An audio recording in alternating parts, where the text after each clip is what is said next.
So hello everyone, welcome back to the channel. So twelfth कल है आप लोगों का बिजनेस स्टडीज का एग्जाम और आपकी काजल मैम लेकर आई हैं आपके लिए कुछ प्रेजेंटेशन टिप्स। जी हाँ बच्चों, बिजनेस स्टडीज के एग्जाम में प्रेजेंटेशन बहुत मायने रखती है क्योंकि ये एक थ्योरी सब्जेक्ट है और जितने भी हमारे पास थ्योरी सब्जेक्ट्स होते हैं उसमें हमें एग्जामिनर का दिल जीतना है अपने आंसर से, अपने प्रेजेंटेशन से। तो अब मैं आपको बताऊंगी कि किस तरीके से आप अपने आंसर से एग्जामिनर का दिल जीतेंगे और किस तरीके से आंसर्स को अपने और किस तरीके से आप आंसर्स को प्रेजेंट करेंगे, कौन सा सेक्शन आपको पहले कंप्लीट करना है। तो बच्चों सबसे पहली टिप तो वही जो हर एग्जाम के लिए कॉमन है कि जो स्टार्टिंग के 15 मिनट्स हैं हमें उन 15 मिनट्स का यूटिलाइजेशन बहुत स्मार्टली करना है और उन स्टार्टिंग के 15 मिनट्स के अंदर हमको एमसीक्यू सॉल्व करने हैं। जो भी हमारे एमसीक्यूज हम फटाफट सॉल्व कर सकते हैं उनको हमें सॉल्व करके आंसर्स के आगे डॉट लगा लेना है ताकि जैसे ही 10:30 बजे और हमें लिखने का टाइम मिले हम फटाफट से सेक्शन ए एमसीक्यू का है उसके 20 क्वेश्चंस को फटाफट कर सके। हाँ, 15 मिनट में आप सारे एमसीक्यूज तो नहीं कर पाएंगे बट एटलीस्ट 10 एमसीक्यूज आप जरूर कर पाओगे। ठीक है, तो सबसे पहला काम यही कि आपको एमसीक्यूज अटेम्प्ट करने हैं। पहला सेक्शन आप पहले ही करेंगे क्योंकि उसको करने में आपको ज्यादा टाइम नहीं लगने वाला है। अगर कुछ क्वेश्चन में आपको डाउट है तो आप उसके लिए स्पेस छोड़ दीजिएगा और बाद में जब आपको टाइम मिले तो उसको रिकॉल करके आप अपने आंसर को लिख दीजिएगा। ठीक है, उसके बाद आपको 3 और 4 मार्क्स के क्वेश्चन को बाद में अटेम्प्ट करना है। जी हाँ, सबसे पहले आपको 6 मार्क्स के क्वेश्चंस को अटेम्प्ट करना है क्योंकि बच्चे जो 6 मार्क्स के क्वेश्चंस होते हैं ना उनको हमें बहुत अच्छे से अटेम्प्ट करना चाहिए। हाई मार्किंग क्वेश्चंस होते हैं, इनकी प्रेजेंटेशन भी बहुत मायने रखती है। तो मैं आपको यही रिकमेंड करूंगी कि आप 6 मार्क्स के क्वेश्चंस को पहले करेंगे। देखो बच्चों, जो केस स्टडी के क्वेश्चंस होते हैं उसके अंदर तो जस्ट आपको आइडेंटिफाई करना है, वो नाम लिखना है।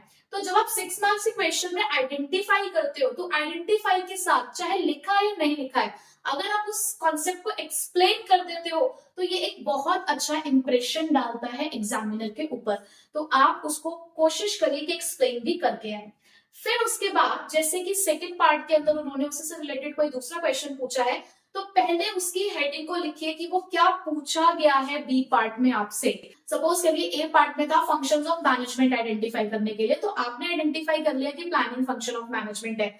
सेकंड पॉइंट में उन्होंने पूछा कि ऊपर से आपको फीचर्स जो हैं वो हाईलाइट करने हैं, तो आप पहले बी पार्ट करके लिखेंगे कि आप क्या आइडेंटिफाई करने जा रहे हैं, फीचर्स ऑफ प्लानिंग।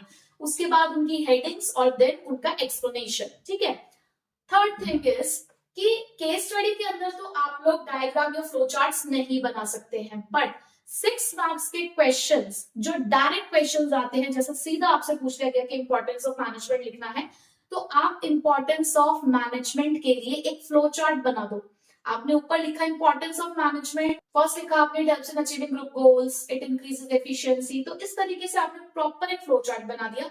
देन उसके बाद आपने एक्सप्लेनेशन स्टार्ट करी क्योंकि वो फ्लो चार्ट के अंदर जब हेडिंग दिखेगी तो हेडिंग का हाफ मार्क होता है, आपको आपके क्वेश्चन के हाफ मार्क्स वहीं मिल गए, यानी कि 6 में से 3 नंबर आपने यही फ्लो चार्ट में ही पक्के कर लिए। ठीक है, और ये बहुत अच्छा इंप्रेशन होता है अगर आप डायग्राम फ्लो चार्ट्स यूज करते हैं।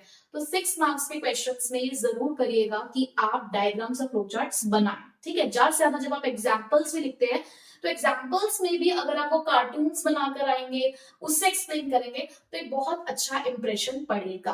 ठीक है, उसके बाद जब आप 3 मार्क्स और 4 मार्क्स के क्वेश्चन पे आते हैं, अगर आप पहले ही उन्हें कर लेंगे तो उससे क्या होगा कि जो अच्छा कंटेंट है ना वो आपने 3 और 4 में डाल दिया, जबकि वो आपके कम मार्क्स के क्वेश्चन है, वहां पर आप थोड़ा कम भी लिखोगे तो चलेगा बट 6 मार्क्स के क्वेश्चन में थोड़ा कंटेंट ज्यादा लिखना चाहिए। लेकिन आप लिखते लिखते इतना थक चुके होगे कि आप 6 मार्क्स में फिर कम करना शुरू कर दोगे कंटेंट। इसीलिए 6 मार्क्स के क्वेश्चंस को पहले करिए, फिर उसके बाद 4 मार्क्स, देन उसके बाद 3 मार्क्स के क्वेश्चंस। ठीक है, ये मैंने आपको सिर्फ एक सजेशन दिया है, बाकी आपकी अपनी इच्छा है, आप किसी भी तरीके से पेपर को अटेम्प्ट कर सकते हैं। ठीक है, उसके बाद एक बात का और ध्यान रखिएगा, अगर आप 6 मार्क्स से क्वेश्चंस को अटेम्प्ट करने चले हैं तो 6 मार्क्स से सारे क्वेश्चंस आपने एक साथ करने हैं, देन 4 मार्क्स के क्वेश्चन, देन 3 मार्क्स के क्वेश्चन।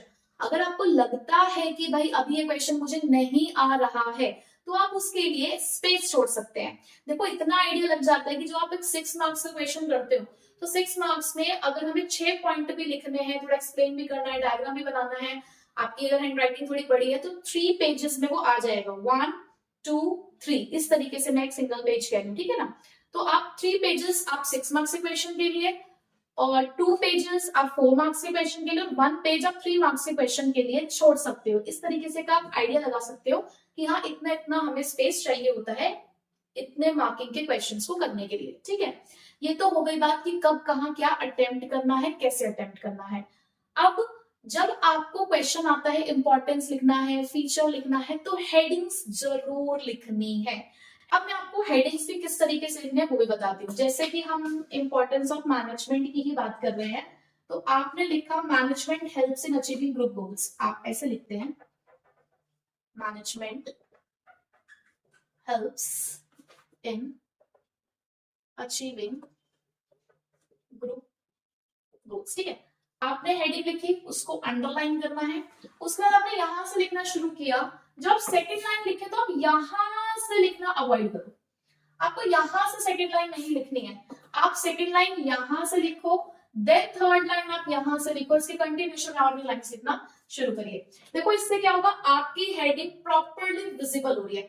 अब बच्चे क्या करते हैं ना, हेडिंग्स लिख देते हैं, उनको अंडरलाइन भी नहीं करते और नीचे नीचे लिखते चले जाते हैं, तो वो एक बहुत बड़ा पैराग्राफ लगता है, उसमें हेडिंग्स अलग से शो नहीं होती है। तो कोशिश करिए कि आप इस तरीके से अपने हेडिंग को आप हाईलाइट कर रहे हैं। ब्लैक पेन यूज नहीं करना है, आप एक ही सिंगल ब्लू पेन से आपने पूरा पेपर अटेम्प्ट करना है, और आपके लिखने का तरीका ऐसा होना चाहिए कि वो उस एक पेन ने ही आपके आंसर्स को इतने अच्छे से प्रेजेंट कर दिया है कि किसी और पेंसिल्स को हाईलाइट करने की आपको जरूरत ही नहीं पड़ी, ठीक है। और मेन मेन जो कीवर्ड्स होते हैं वो आपको अंडरलाइन करने हैं, उसको अंडरलाइन करना आपने नहीं भूलना है। अगर आपके पास डिफरेंस लिखने को आता है, डिफरेंस टेबल की फॉर्म में ही, टैबुलर फॉर्मेट में ही करना होता है, पैराग्राफ में डिफरेंस नहीं लिखने होते हैं। बेसिस अगर है तो बेसिस के साथ आपको लिखना है, ठीक है। तो ये मैंने आपको कुछ चीजें बताई कि किस तरीके से आपको अपने आंसर्स को प्रेजेंट करना है एग्जाम में, क्योंकि देखो प्रेजेंटेशन बहुत बहुत इंपॉर्टेंट है। तो इस तरीके से आपको पेपर कल को प्रेजेंट करना है और अच्छे से पेपर को करिएगा। अभी कम्युनिटी पोस्ट पे आपको कुछ और इंपॉर्टेंट क्वेश्चंस भी मिलेंगे। मैंने 40 इंपॉर्टेंट क्वेश्चंस ऑलरेडी आपको दे दिए हैं, अगर अभी तक आपने वो नहीं देखे तो एक बार उन पे नजर डाल लीजिए। और कुछ और इंपॉर्टेंट क्वेश्चन मैं अभी कम्युनिटी पोस्ट पे डाल रही हूँ, एक बार उनको भी करके जाइएगा, कुछ भी नहीं छोड़ना है आपने। कल का एग्जाम बहुत बढ़िया आने वाला है। So all the best students, लगे रहिए, बस कुछ ही घंटों की बात है, उसके बाद आपका बिजनेस स्टडीज का एग्जाम सुपर डुपर होने वाला है, और उसके बाद हमें तैयारी करनी है नेक्स्ट लेवल की, ठीक है। Till then take care, bye bye.